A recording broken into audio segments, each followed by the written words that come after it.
Fala aí pessoal, hoje eu tenho em mãos o Motorola One Action, smartphone que ainda pode ser considerado o lançamento, né? Chegou ao mercado brasileiro em agosto. Ele faz parte da linha One, quer dizer, tem aquele sistema Android mais puro, menos personalizado e garantia de atualizações por um período bacana. E nessa linha, a Motorola não está seguindo um cronograma certinho não, tipo um smartphone a cada ano ou a cada 6 meses. Vejam, a gente teve em maio o One Vision, e agora sai o One Action. A proposta do One Vision é ter uma câmera traseira com o chamado modo noturno, para tirar grandes fotos à noite, supostamente. Já no One Action, o foco está nessa terceira lente de trás, que tem uma pegada Action Cam e serve para fazer vídeos à GoPro. A gente vai falar disso.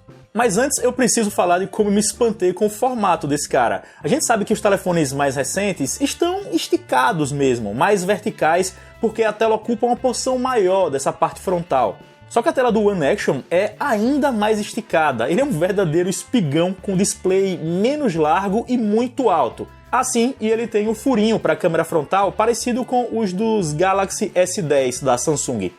Tô com ele há 6 dias e levei pelo menos uns 2 para me acostumar com esse formato de tela. E ela ser esticada nem traz vantagens práticas, já que a maioria dos apps populares fica com grandes áreas não aproveitadas, embaixo e principalmente em cima. A mesma coisa acontece com o celular deitado. E aí quando eu estou assistindo a vídeos ou de repente jogando, rolam muitas barras verticais.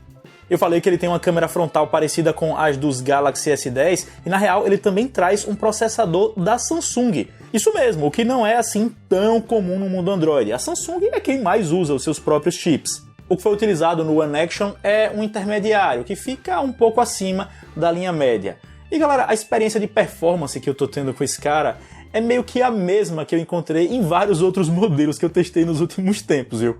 Moto G7 Plus, Redmi Note 7, Zenfone 5, Pixel 3a do Google, diferenças técnicas à parte, a sensação de velocidade é mais ou menos a mesma do que eu encontro aqui no One Action. Abre apps com rapidez sim, de hora em hora ele dá uma carregada de 3 segundos em alguns aplicativos mais pesados e uma vez por dia dá uma engasgadinha maior.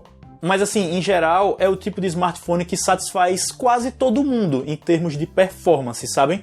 São 4 GB de memória RAM, uma quantidade ok, com um processador intermediário um pouquinho mais avançado, então ele vai que vai, nesse quesito aí. Aliás, eu achei bacana o fato de a Motorola já ter metido logo 128 GB de armazenamento nele, que ainda podem ser expandidos via cartão microSD. Há um tempo era um super luxo ter 128 GB em Androids, mas felizmente agora está ficando frequente em aparelhos ali acima dos R$ 1.500. Antes de falar das câmeras, preciso fazer uma observação sobre a captação de áudio dos microfones, que me pareceu um pouquinho abafada quando você vai gravar alguma coisa no WhatsApp ou mesmo nos vídeos das histórias do Instagram, sabem? Não é nada grave, mas já foi um resultado suficiente para eu não colocá-lo entre os melhores nesse aspecto. Beleza, agora sobre as câmeras, elas reproduzem cores de forma satisfatória. Fotos durante o dia ou de tardezinha saem legais no One Action. Inclusive o modo HDR na traseira é decente, viu? Me surpreendeu. Vejam essa imagem em que do lado de fora tava solzaço e dentro do bar tava sombra. E aí o aparelho deu conta de iluminar bem esses dois ambientes. Isso é o modo HDR funcionando. O que não acontece exatamente igual na câmera da frente, que já apanha um pouco mais dos fundões claros com o sol batendo na lente. À noite o aparelho vai mais ou menos bem. Eu percebo certa perda de definição próxima a pontos luminosos, além de uma lentidão mais acentuada para capturar as imagens, tanto na traseira quanto na frontal, com aquele recurso de a tela ficar branca para iluminar um pouco. Mas são fotos que eu considero mais que decentes. A estrela desse modelo é a possibilidade de ele funcionar como uma Action Cam, câmera de ação, a GoPro, é daí que vem o One Action. Uma das lentes traseiras tem ângulo bem aberto e além disso ela é rotacionada, ou seja, você segura o celular em pé e ela filma desse jeito que vocês estão vendo, na horizontal. É uma parada bem interessante e que facilita a pegada ali na hora de produzir esses filmes.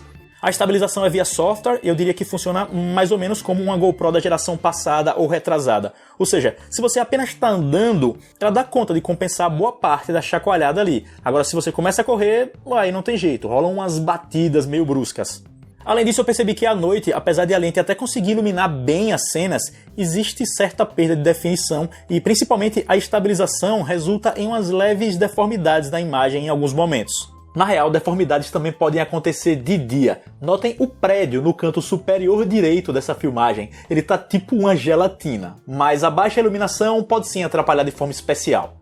Vou falar pra vocês que eu achei interessante essa proposta de uma terceira lente traseira para funcionar como uma Action Cam. Os resultados não são um primor, principalmente se a gente considera a estabilização, mas é um negócio que vai ser útil para você fazer uns vlogs ali com um ângulo super aberto.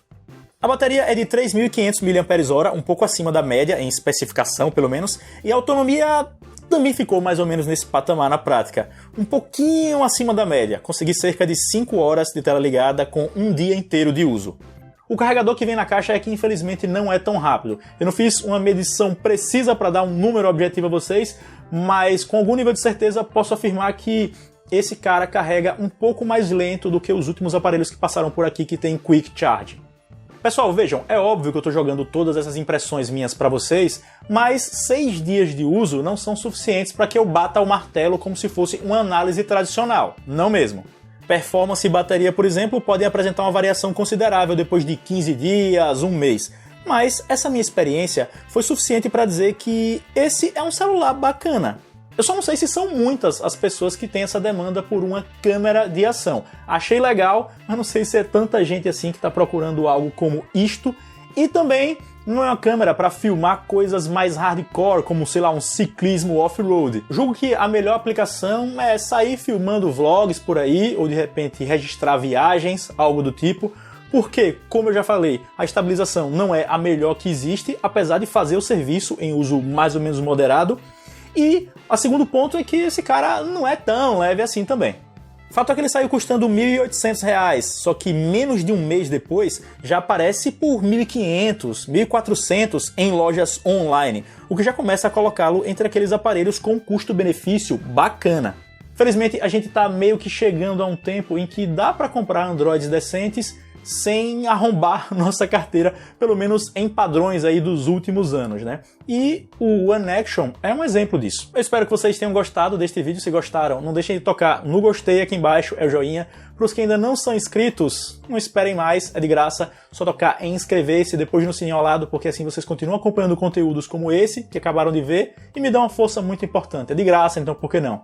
Sigam-me nas redes sociais, que também estão na tela, elas aparecem aqui e na descrição, estão lá, é só clicar e me seguir, beleza? E a gente se vê. Até mais.